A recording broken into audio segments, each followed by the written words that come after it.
Começa agora Descobrindo a Revista Espírita. Os fatos, os fenômenos, as análises que auxiliaram Allan Kardec a consolidar os alicerces do Espiritismo. Descobrindo a Revista Espírita.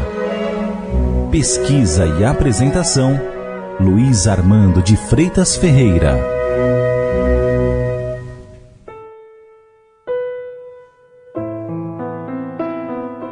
No número de março de 1858 da Revista Espírita, Allan Kardec inclui interessante matéria elaborada a partir da carta de um correspondente sobrevivente a naufrágio, de que foi vítima ao ser surpreendido com mais 7 tripulantes por temporal que durante a noite virou o barco em que navegavam, causando a morte de 4 deles, enquanto ele e mais 3 se salvaram mantendo-se sobre a quilha da embarcação até o raiar do dia. O vento empurrou então a embarcação para a costa, possibilitando ganhar a terra a nado. Indaga por que, nesse perigo, igual para todos, apenas 4 sucumbiram, destacando que no caso dele era a 6ª ou 7ª vez que escapava de risco iminente mais ou menos nas mesmas condições. Kardec explica ter formulado 8 perguntas a São Luís, o dirigente espiritual das reuniões da Sociedade Espírita de Paris, esclarecendo em breve nota complementar a ter-se apenas a fatalidade dos acontecimentos materiais, visto que a fatalidade moral ter sido tratada de maneira completa no Livro dos Espíritos. Vamos às perguntas e respectivas respostas. Primeiro, um perigo iminente que ameaça alguém é dirigido por um espírito e a não consumação mesmo dever-se-ia à ação de outro? Resposta. Quando um espírito se encarna, escolhe uma prova. Escolhendo-a, cria-se uma espécie de destino que não pode evitar desde que se submeteu. Falo das provas físicas. Conservando seu livre-arbítrio sobre o bem e o mal, o espírito é sempre livre de suportar ou repelir a prova. Vendo-o fraquejar, um bom espírito pode vir em seu auxílio, mas não pode influir sobre ele de modo a dominar sua vontade. Um espírito mau, isto é, inferior, mostrando-lhe e exagerando o perigo físico, pode abalá-lo e apavorá-lo, mas nem por isso a vontade do espírito encarnado fica menos livre de qualquer entrave. Segundo, na iminência de um acidente, o livre-arbítrio parece nada valer para a potencial vítima. Poderia ter sido causado ou evitado por um espírito? Resposta. Os bons ou maus espíritos não podem sugerir senão pensamentos bons ou maus, conforme sua natureza. O acidente está marcado no destino do homem. Quando tua vida é posta em perigo, é sinal que tu mesmo o desejaste a fim de te desviares do mal e te tornares melhor. Quando escapas ao perigo, ainda sob a influência do perigo que correste, pensas mais ou menos fortemente conforme a ação mais ou menos forte dos bons espíritos em te tornares melhor.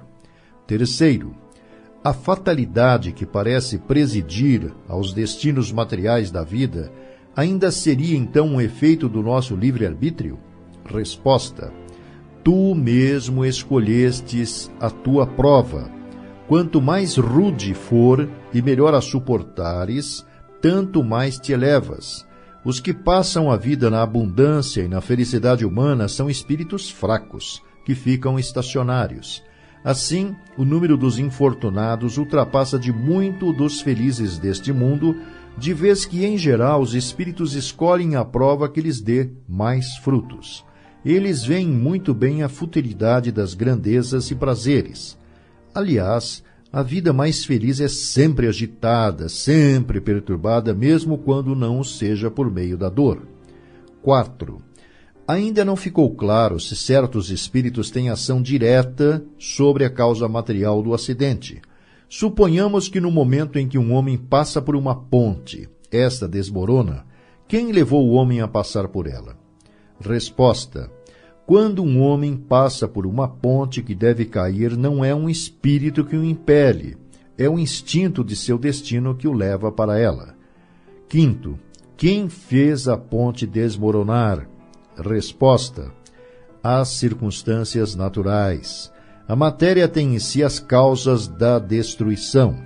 No caso vertente, se o espírito tiver necessidade de recorrer a um elemento estranho à sua natureza para mover as forças materiais, recorrerá antes à intuição espiritual. O espírito, digamos, insinuará antes ao homem que passe por esta ponte. Sexto: noutro caso, imaginemos um homem mal intencionado dá-me um tiro, cuja bala passa apenas de raspão.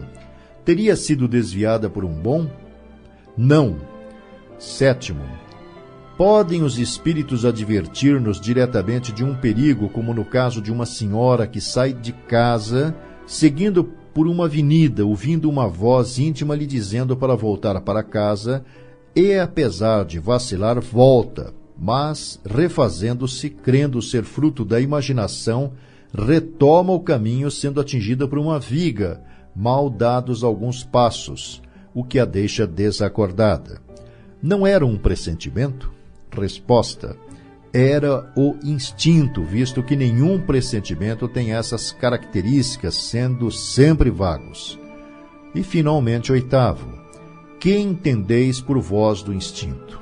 Resposta: entendo que, antes de encarnar-se, o espírito tem conhecimento de todas as fases da sua existência.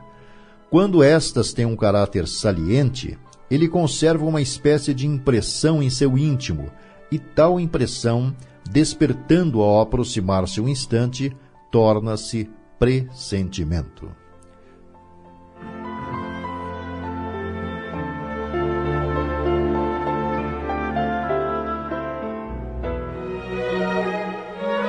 Você ouviu